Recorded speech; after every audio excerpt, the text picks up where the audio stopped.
Hi everybody, this is the Swarovski Optik AX Visio. It combines a 10 by 32 binocular, a camera, and also identification software all inside. So 20-something years ago I bought my first digital camera, a little point and shoot camera. It was really cool. I'd been a film shooter for decades and going digital was amazing. And we figured out really quickly thereafter you could take your binocular, your spotting scope, hold your digital camera up to the eyepiece, get pictures and get amazing shots and videos. And that, it was the same thing for me. I'd come across a lot of consumers. When are you going to put more video in the product? And, we started out with these big video cameras and it's gotten smaller and smaller. Now it's into your iPhones and iPads and all this stuff. To see it combined with a Swarovski Optik product has been unbelievably exciting. Yeah.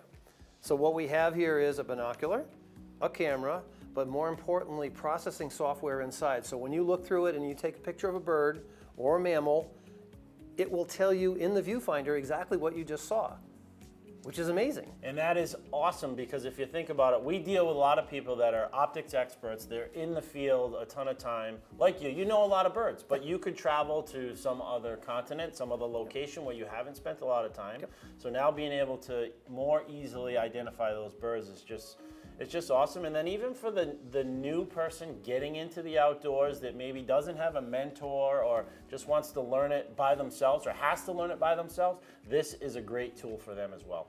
Absolutely.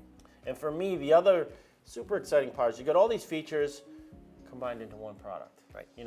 We always use that expression in optics. You gotta kind of give up one thing to get another. If you want certain light transmission or magnification or whatever the case may be, this is the first product that we've had in a while that combines this many features into one unit, and that is just awesome. People are traveling more, whether it's locally or Sure. internationally. So not to have all these products, to have this built into one, it's just awesome. And I think for me, a lot of our products that combine digital and optical, the first time you set them up, you take them out of the box, it takes a little longer because you're really going to go through the features and set them up for what you're going to use them for. And the AX is no different. I mean, it takes a little time on the first setup, but once you get it done, once you go out in the field to use it, it's super easy to use. So since it is electronic, it has to have batteries, we're going to start with step one, which is unbox it, take out your battery, charge it, and away you go. So one of the first things we need to do when the AX Visio comes from the factory, the lithium-ion batteries are partially charged. So you have to make sure they have a full charge going in.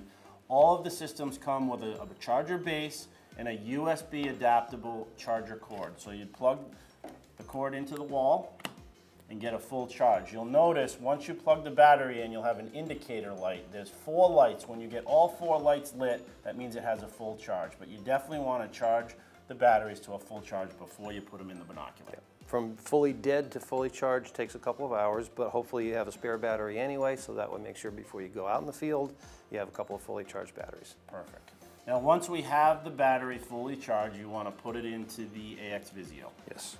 So turn it upside down, flip the little lever up, twist 90 degrees, the top pops out, take out your old battery. And they're definitely a tight, snug fit, Yeah, which is very great. snug, yeah. And you can see the contacts there, so they go right into the edge here. Push in tightly. A little lip up here that goes underneath, pops down in, twist, boom, you're ready to go. Ready to go. So the next step in the process with the AX Visio is to attach the neck strap. And when it comes out of the box, it'll all be neatly wrapped like this in the packaging. We've already got the straps on this binocular, but let's take it off and reassemble it so they can see it correctly. So this is the Field Pro system, strap system that we introduced first with the ELs and then the NL Pures.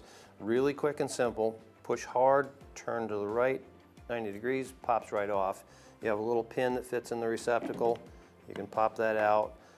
If you want to have your rain guard with the strap fed through it, you can set it up on there and then push the top through. Now with the neck strap, I've kind of seen it several different ways. Me personally, I like it on one side, so when you take it off, it kind of falls down on the side of the binocular really nice. Yep. I know some people that use it on both sides, and I know some people that don't attach it at all. So, I like a one side myself, yeah. so this is how we do it quite So a bit. once you rethread it back through, pop the pin through, and then this just goes into the hole, push it and turn 90 degrees and it locks in place. And the nice thing is this spins, so if your strap gets all twisted up like a piece of licorice, you can undo it and it comes right back up again, and then your cover can go on top. So now that we've got the strap and the covers properly attached, the next thing we should look at is really adjusting these binoculars to make them fit the person.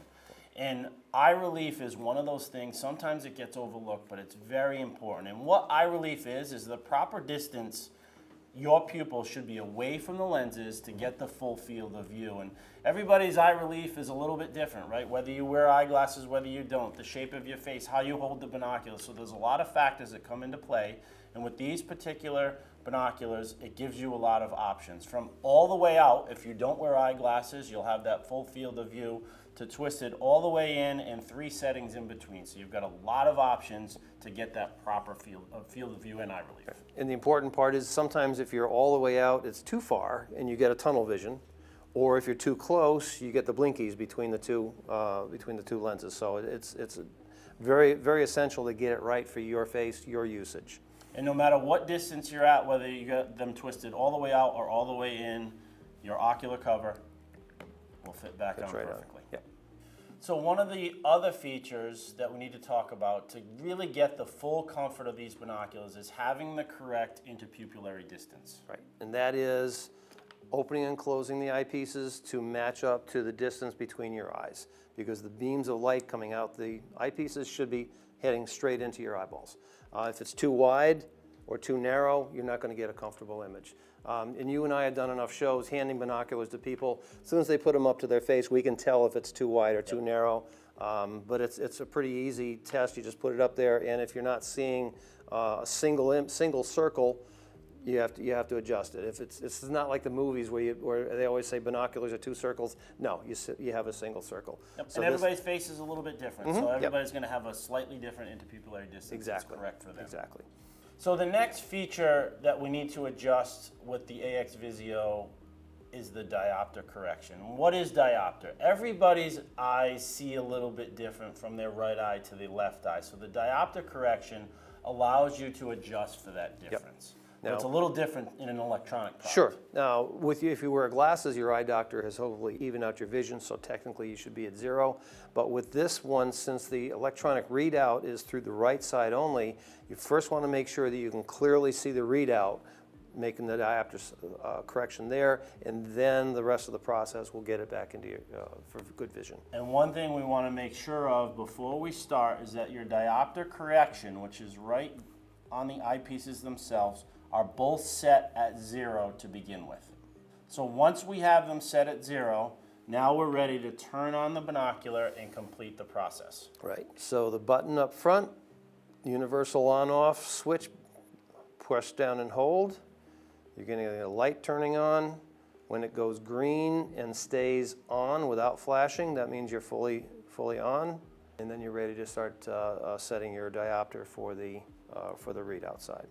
So the next step in the process, once your green indicator light is permanently on, we're ready to adjust the diopter. The first thing you want to do is take your covers and cover the right side tube. A lot of people will say close your right eye or close your left eye when you do this, but what you don't realize is that kind of messes with your vision. So we like to recommend either use your hand and cover the tube, or use the product that's supplied to actually cover it so your vision can remain exactly what you typically would use in the field. Exactly, you're not straining the muscles around your eyes. Yep. So once that right side tube is covered, the next step is you want to take the diopters that you previously set at 0, turn them counterclockwise as far as they can go. So now what that's setting it up is when you look through the right side, you're going to see just the display and no backgrounds, anything like that. So for me now the display is blurry, so I'm going to turn my diopter setting until I can read the numbers nice and sharply. There we go. So now this side is set so I can read it. I'm going to pop the eye cover off, and now I'm going to focus the focus wheel up top on something distant, 100 yards, 150 yards away at a distance. And the nice thing is, he mentioned 100 yards. That's a great distance, 100, 150 yards. But pick something like a tree that has good contrast within that object, so when you're focusing, you can really hone in and get a good focus. So now I'm seeing with my right eye that sharply, Remember, our left eye diopter is way out of focus, so I'm going to cover this back over again, either with the cap or with my hand. Look through the left side at the same tree, and instead of touching the focus wheel, I'm going to use my left diopter to get that tree in nice sharp focus. And now when I take hands away, everything is perfectly sharp for me.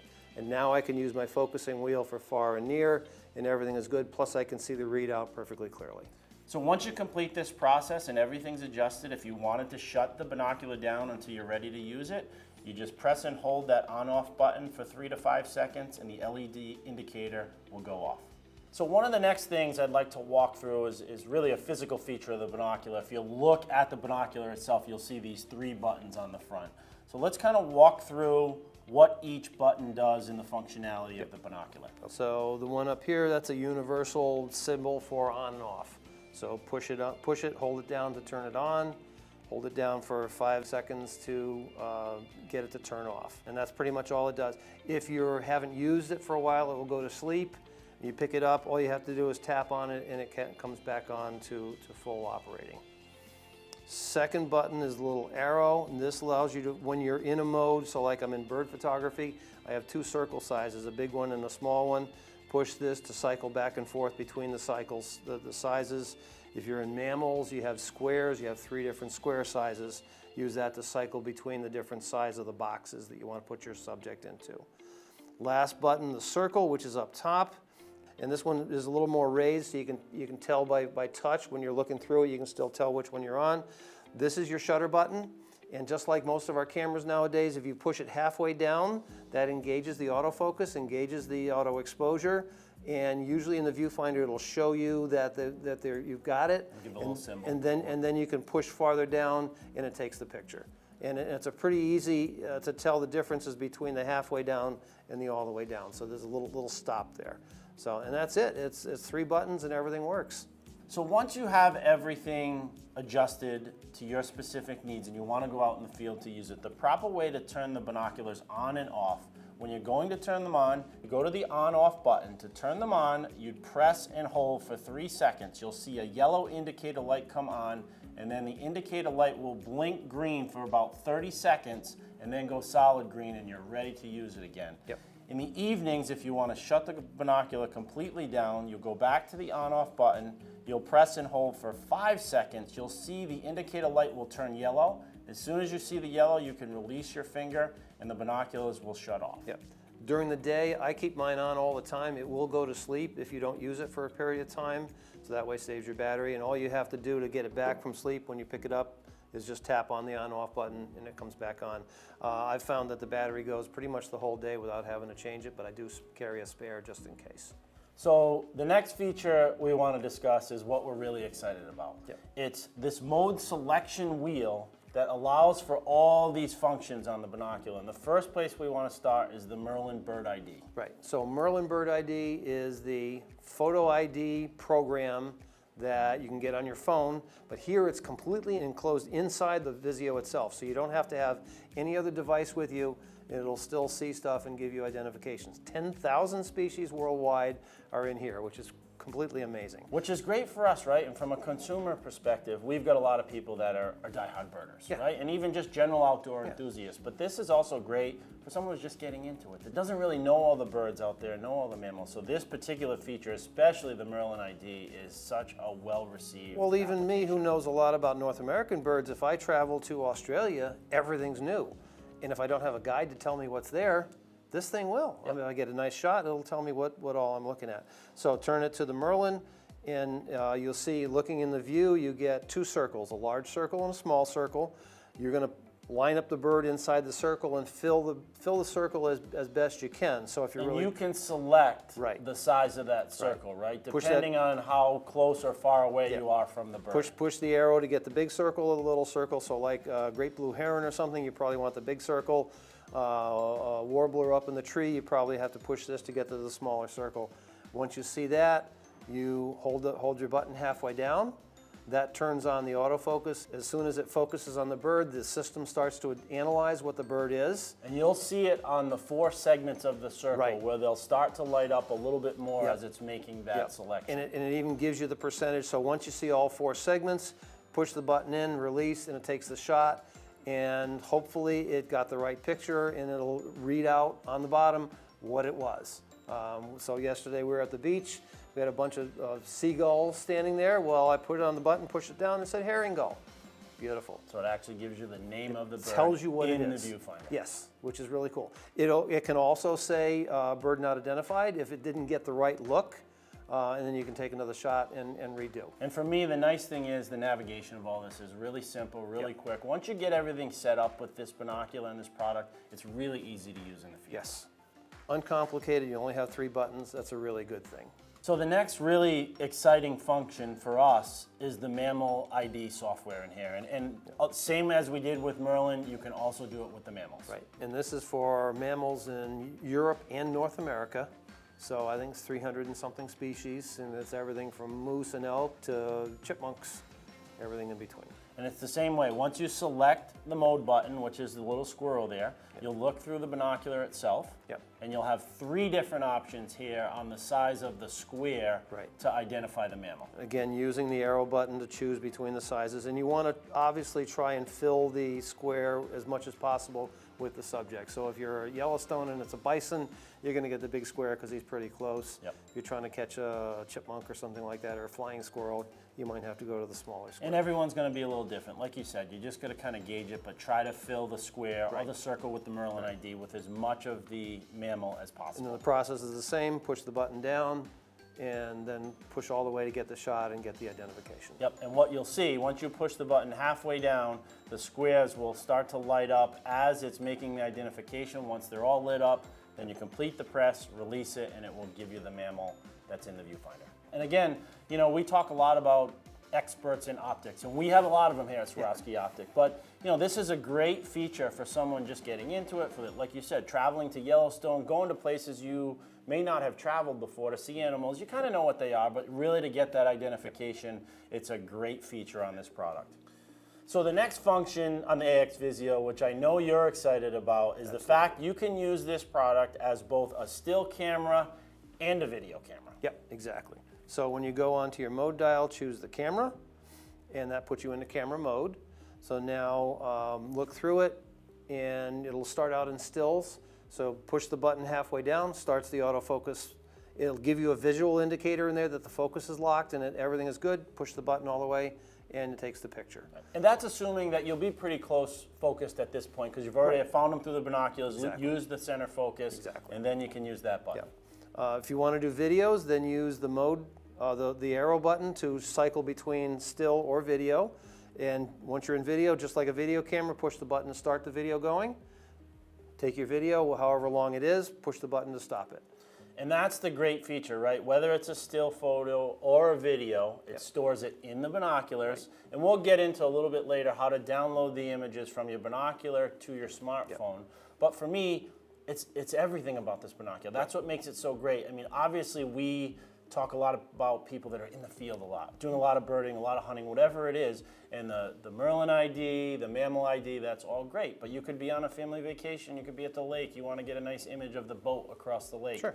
This product allows you to do that. Beautiful sunset, whatever, yes. And 32 gigabytes of storage, so you have a lot of room for lots of still photos or quite a bit of video. You got a lot of different pieces, a lot of different varieties of why you would use optics, whether it's binoculars, cameras, video cameras, all built into one piece. And you have a field guide. It gives you identification, plus your pictures, all in one unit. You don't have to forget things. So the next feature that I'm pretty excited about and is really unique is what we call our shared discoveries feature. And I know you and I have been in the field a lot where you're with a companion, you spot something and your buddy just can't find it on the hill, or you have a lot of trouble walking each other into where it is. Right. What this allows you to do is for you to find the object, set where the object is, and give me the binoculars to more easily find it. Turn your mode dial to the share function. I'm going to look through it, find that deer or find that bird, push on my shutter button like I'm taking a picture, but now what it's doing, it's remembering exactly where it was.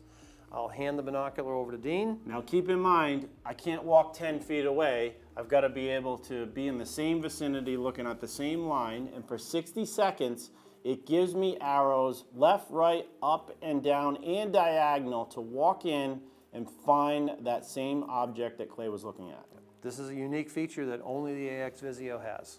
So there's a second way, if you're with a companion out in the field, to kind of help them find an object, and we call it the compass feature. So you can go over to the icon of the compass, and now in the viewfinder you get all the degrees, obviously 0 to 360 degrees, north-south, plus also inclination degrees up and degrees down to give you a view. And we call that tilt. And the nice thing is, depending on what you want to see in the product, the arrow button you can use to see either compass and tilt, or just compass or just tilt. So whatever you're using in any specific situation, you can kind of select it. So if I've got a bald eagle on a tree, I can say it's 27 degrees east and then up 10 degrees and boom, there he is. But it's a nice way, like you said, to help a companion find an object. You're able to just say, okay, go to that degrees and go up. Or even if you're hiking and you want to follow a trail or something, it's a digital compass that works very, very well. Yep. A lot of boating activities with people that we work with, so that it's a great feature built right into this product. So now, when you have a lot of photos or videos in the binocular itself, we have the capability to download everything to the app. Correct. But the first thing we've got to do is go to your app store and download the Swarovski Optik Outdoor app. And it's really simple to kind of get the two to talk. Basically, you download the app. And then on the underside of the binocular, the serial number is right down in here. So you take your serial number, input it into the app. It sends back kind of like a password code, if you like, that views in the Visio, that you then download that into the app, and boom, it connects right through. And so now all the images that you have, all the videos that you have, can be downloaded straight to the AX Visio. Interestingly enough, the basic communication back and forth is Bluetooth, which is quick. But to do the bigger volume, bigger bandwidth of the videos and stills, then it will ask you to connect to Wi-Fi with your phone, and then it Wi-Fi's all that stuff down. So there's two different methods of communication depending on how you want to do that. And the nice thing now is once everything's connected, it gives you some other features that you're able to do in You can control parameters, you can do all kinds of stuff and kind of customize it, I think they call it, is make sure you have it to do what you want it to do. And then even like you were discussing earlier, that when you have it all connected now, when you're out in the field, you're able to look through the binocular and have other people kind of sign in, and they're able to see those images. So if you're in camera mode, remember we had camera mode up there that was stills or videos. When you get in camera mode, you can also then have people log in and be able to see live on their screens whatever the Visio is showing, which is really neat. So you can have, like you're in a van in Yellowstone and the wolves are running across the road and you're tracking with a binocular. Everybody can watch it on their screens, tap it for screenshots, or even take the videos of what the Visio is seeing. It's pretty slick. And that's such a great feature. We talked before, when you have one product and it's tough to spot targets, well, we came up with a solution for that, but then also if you have multiple people, 3 and 4 people, rather than trying to get everyone into the binocular, now you can have them look at it through their smartphone or their iPad or whatever. It's pretty genius. Yeah, excellent. So this product, at the end of the day, yes, it's a Swarovski Optik binocular. So the quality of glass, the quality of what you're seeing through the product, it's awesome. It's a 10 power, 10 by 32. Yep. So good field of view, good ergonomics. The binocular's kind of chunky, but you have to have room for the batteries. You have to have room for all the electronics and all that, but it fits the hand well. For me, the only tricky part is with the shutter buttons and all the control buttons on the right side. I have to learn how to focus with my left fingers, because normally I focus binoculars with my right hand. So I'm learning to become ambidextrous in focusing, but that's actually not been a big deal. And the buttons are pretty intuitive, and like I said, that shutter button is raised compared to the other two, which are flatter, so I can tell immediately which button I'm on. It's actually quite intuitive to use in the field. And now you take the quality of the glass and the product and you add in all these features, these technological features, and being able to talk to the smartphone and all these different ways to use this one product that you're carrying in the field. And it really does kind of complete your outdoor experience. And you can go anywhere in the world and you get a good picture of a bird. It tells you what it is. It's going to know where you're at in the world. It's going to go into Merlin and say, go through these pictures, and boom, there's your identification. And we talk so much about immersing yourself in nature, right? Like, we've been around it for a long time and we get into it, but now people just getting into the outdoors, or if they've been into it a long time, they've got a lot of different features to hopefully keep everybody happy. Absolutely.